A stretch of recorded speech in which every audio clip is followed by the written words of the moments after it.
মহান বিজয় দিবস উপলক্ষে ১৬ই ডিসেম্বর সাভারের জাতীয় স্মৃতিসৌধে মুক্তিযুদ্ধের বীর শহীদদের প্রতি শ্রদ্ধা জানাতে প্রস্তুতি নেওয়া হচ্ছে। গণপূর্ত অধিদপ্তর এই উপলক্ষে শ্রদ্ধা নিবেদন সহ নানা আয়োজনের প্রস্তুতি নিচ্ছে। রংতুলির আঁচড়ে সাজানো হচ্ছে সাভারের জাতীয় স্মৃতিসৌধকে। গত ৬ নভেম্বর থেকে শুরু হয়েছে স্মৃতিসৌধ ধোয়া মোছা ও রঙের কাজ।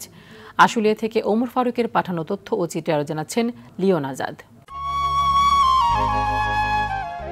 দেশের স্বাধীনতার জন্য জীবন উৎসর্গকারী বীর শহীদদের মহান বিজয় দিবসে শ্রদ্ধা ভরে স্মরণ করবে জাতি। এজন্য প্রস্তুত করা হচ্ছে ঢাকার সাভারে অবস্থিত জাতীয় স্মৃতিসৌধ। সৌন্দর্য বর্ধনে নানা জাতের ফুলের চারারোপণ, লাইটিং, সিসি ক্যামেরা স্থাপন সহ বর্ণিল আয়োজনে চলছে প্রস্তুতির কাজ। বাহারি ফুল গাছে ঢেকে দেওয়া হয়েছে বেদির সবুজ চত্বর। সংশ্লিষ্টরা জানান, ১৬ই ডিসেম্বর বাঙালির বিজয়ের দিনে জাতির শ্রেষ্ঠ সন্তানদের শ্রদ্ধা নিবেদন ও ভালোবাসা জানাতে স্মৃতিসৌধে মানুষের ঢল নামবে। এদিন শ্রদ্ধা জানাতে সাভারের জাতীয় স্মৃতিসৌধে আসবেন রাষ্ট্রপতি, প্রধান উপদেষ্টা সহ দেশ বিদেশের গুরুত্বপূর্ণ ব্যক্তিরা। সারা দেশের মানুষ আসবে, এর জন্য আমাদের এই কাজগুলো করা, আমরা দীর্ঘদিন ধরে কাজগুলো করতেছি।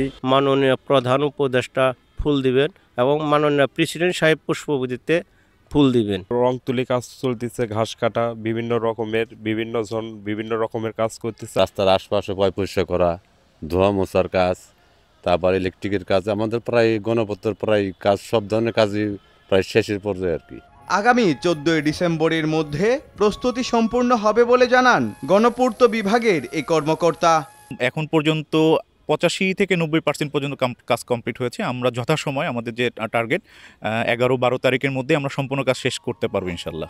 বাঙালির গৌরবদীপ্ত দিন মহান স্বাধীনতা দিবসের উদযাপন নির্বিঘ্ন করতে আইন শৃঙ্খলা বাহিনীর পক্ষ থেকে নেওয়া হচ্ছে কয়েক স্তরের নিরাপত্তা ব্যবস্থা।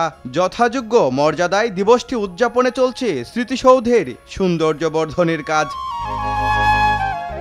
Leone Azad, RTV।